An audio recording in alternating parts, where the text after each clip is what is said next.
Sejam todos bem-vindos a mais um vídeo do canal Zona no Ar. Eu sou Lorri e hoje eu te convido a acompanhar mais uma história que, segundo crenças e lendas, marcou o Edifício Joelma como um dos locais mais assombrados do Brasil. Um crime que chocou o Brasil inteiro e que até hoje causa arrepios. Mas antes, não se esqueça de deixar o seu like, se inscrever aqui no canal e ativar o sininho de notificações para não perder nenhum conteúdo. Me siga no Instagram, @LorriDoZonaNoAr, e também no meu TikTok, @ZonaNoAr. E se prepare, porque agora eu vou convocar a vinheta e você vai acompanhar o crime do poço.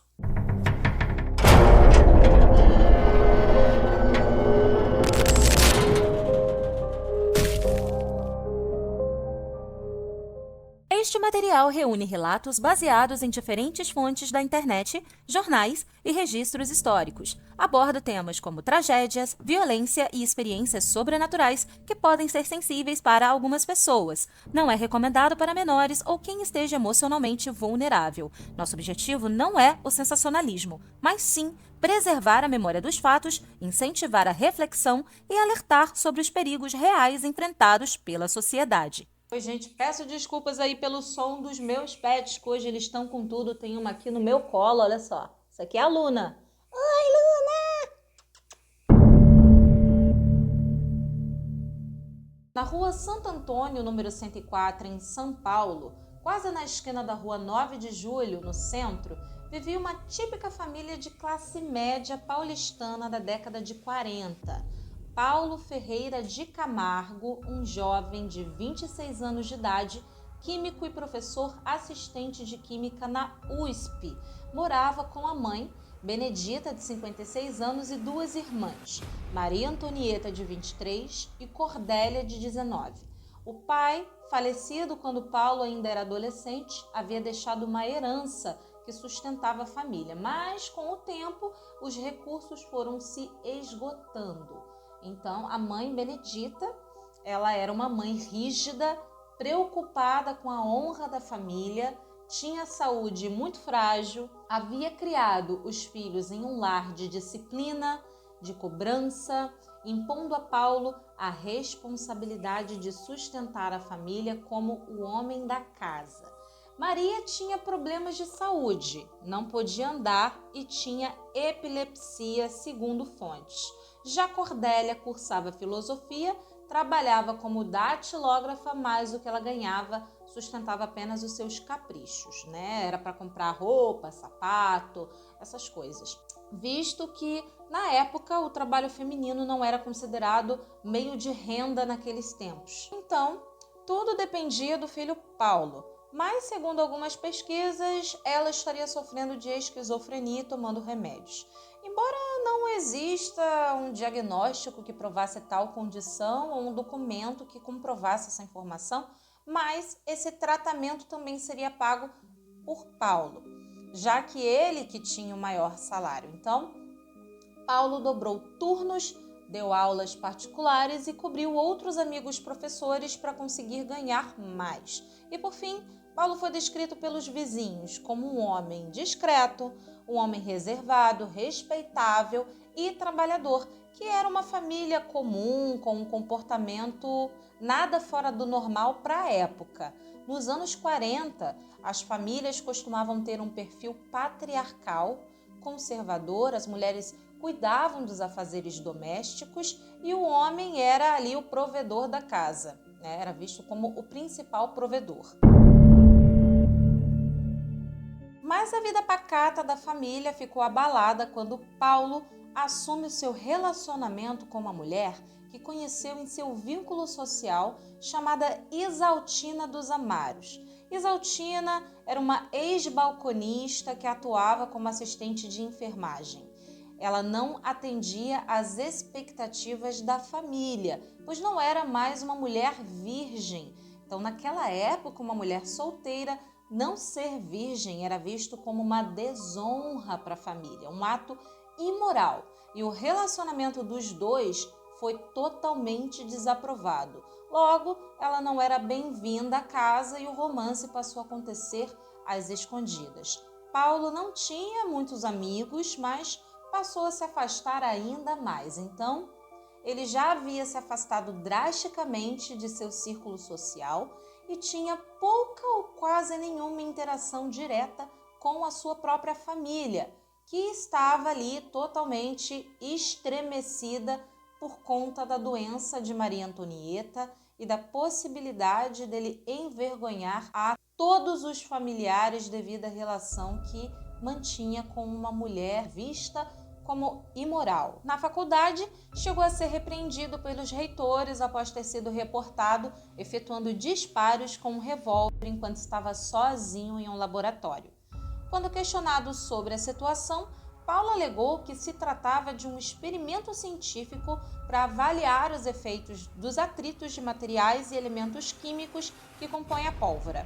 Além disso, o jovem fazia muitas perguntas ao seu superior, o senhor Dr. Hoffman, de quem era assistente. Ele perguntava muito sobre a decomposição de cadáveres e quais eram os melhores agentes químicos para corroê-los. Seus colegas chegaram a especular que o rapaz fosse viciado em ópio. No início de outubro de 1948, Paulo Ferreira chamou a atenção de vizinhos quando contratou 2 pedreiros para que construíssem um poço artesanal de 5 metros de profundidade no quintal dos fundos de sua casa. Ele justificou para a mãe que sua intenção era iniciar uma fábrica de adubo caseira para gerar mais renda e que para isso não poderia usar água encanada, visto que a mulher não entendia absolutamente nada do assunto, então ela nem sequer voltou a questionar. No dia 4 de novembro de 1948, durante o almoço, Paulo preparou uma comida para sua mãe e irmã. Acredita-se que ele tenha usado uma significativa quantidade de ópio com fins sedativos ou algum tipo de sonífero. Paulo, então, executou a tiros a própria mãe e irmã.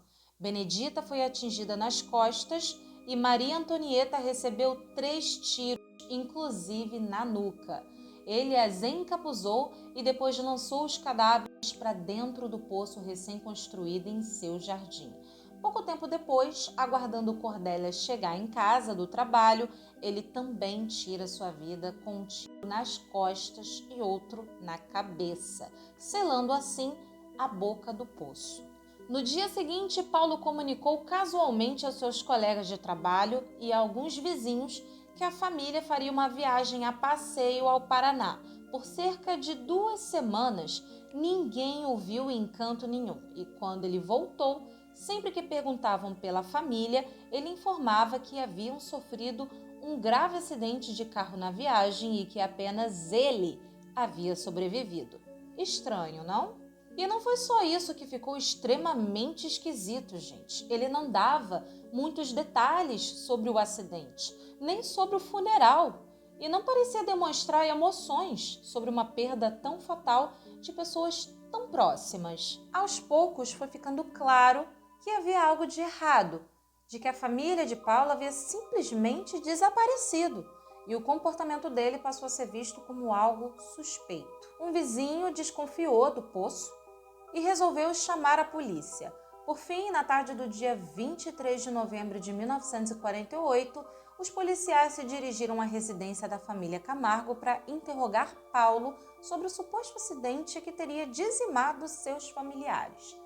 Enquanto ele era questionado, outros agentes vasculhavam o local, o interior da casa, mas não encontraram nenhum sinal evidente de algum crime, como marcas de tiros ou vestígios de sangue, por exemplo. No entanto, acabaram encontrando o poço coberto nos fundos do imóvel e pediram a Paulo que explicasse sua utilidade. Embora não houvesse nada de anormal à primeira vista, os policiais decidiram acionar o corpo de bombeiros e solicitaram a abertura do poço para investigação. Foi neste momento que Paulo pede permissão para ir ao banheiro. Ele já sabia que dali sua prisão seria certa. Eles iam encontrar os corpos. Ao adentrar sua casa, os bombeiros já começavam a sentir um odor pútrido e um som de um tiro rasga o silêncio. Paulo havia tirado a vida dentro da própria casa para evitar a prisão e a vergonha. O crime chocou a cidade inteira, gerou cobertura intensa em jornais como o Diário da Noite, Folha de São Paulo e revistas populares da época, e foi relatado por escritores como Oswald de Andrade, que o chamou de crime sem castigo. Não parando por aí, mais uma tragédia envolveu o crime do Poço. Infelizmente, um dos bombeiros que auxiliou na descoberta dos corpos das vítimas também veio a falecer, vítima de infecção cadavérica devido à exposição aos corpos sem proteção adequada.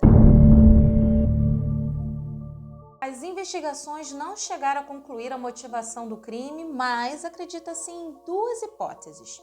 A primeira hipótese era de que Paulo não queria mais ser o provedor da família, que não estivesse preparado para tantas responsabilidades e que passou a enxergar a família como um verdadeiro fardo devido ao problema de saúde de sua mãe e irmãs e também da pressão financeira. A segunda hipótese é que o maior problema era o fato de que a família não aceitava o seu relacionamento com Isaltina. E eu ainda tenho uma terceira, que junta os problemas financeiros e o desentendimento familiar com relação à proibição de seu relacionamento amoroso. Infelizmente, não se tem muitas informações sobre Isaltina. Ela aparentemente passou a levar uma vida modesta e afastada das mídias, então não se sabe muito sobre ela. Durante as investigações, ela teria dito à polícia que ela foi chamada para ficar a sós com o namorado, mas sem saber o que ele tinha feito horas antes. Naquele dia, ele havia lhe contado sobre como se sentia com relação à família, dizendo que estaria cansado de toda aquela situação, mas não há nenhuma informação de que ela tinha algum envolvimento ou que soubesse algo sobre o crime. Ela apenas confirmou a informação de que a família não aceitava o relacionamento e seu paradeiro permaneceu desconhecido. Nada, absolutamente nada, justifica o crime cometido por Paulo Ferreira de Camargo. O que ele fez foi um ato brutal sob qualquer ponto de vista moral, humano ou legal. No entanto, ao revisitar esse episódio sombrio, é importante refletir sobre o contexto social da época. Décadas atrás, o moralismo severo e o conservadorismo familiar eram forças extremamente opressoras. Relacionamentos fora dos padrões tradicionais, como os que envolviam divórcio, diferenças de classe ou escolhas pessoais, eram frequentemente vistos como vergonhosos, pecaminosos ou até mesmo motivo de desonra familiar. Paulo vivia numa sociedade que reprimia afetos, controlava desejos e alimentava julgamentos. Seus conflitos com a própria família, sobretudo pela escolha da companheira, foram intensificados por esse moralismo que sufocava a liberdade individual. Isso não o exime de culpa, mas ajuda a entender como uma estrutura social rígida pode agravar doenças mentais, alimentar ódios silenciosos e, em casos extremos, contribuir para tragédias. Bom, para finalizar, a casa da família Camargo foi demolida no início dos anos 50, pouco tempo após o crime que ocorreu em 48, e este local permaneceu desocupado e fechado por vários anos, dando lugar em seguida a um estacionamento informal, sendo utilizado de forma improvisada pelos moradores e visitantes da área central de São Paulo. Na década de 60, com as obras do metrô e o aumento no tráfego de ônibus, o local passou a servir como um terminal improvisado na região da Praça da Bandeira, auxiliando o transporte público local. Em 1971, foi construído no mesmo terreno, ou em parte dele, o edifício Joelma. O prédio e a casa estariam na mesma quadra, ou seja, muito próximas, mas em lotes diferentes. Daí surgiu a Associação Popular de Maldição e Continuidade Trágica em 1974, com um incêndio devastador que consolidou a fama sombria do local. Se você chegou de paraquedas aqui no canal e quer conhecer mais sobre a história desse edifício, clique nesse vídeo que aparece aqui na tela. Então, Essa foi a história sobre o crime do poço. Deixem aí seus comentários, pode ser até mesmo uma sugestão aqui para o canal. Podem incluir alguma informação que não tenha sido mencionada. Sintam-se em casa. Aproveitem e recomende aí esse vídeo para alguém que gosta desse tipo de conteúdo. Obrigada por me acompanhar até aqui e até o próximo vídeo.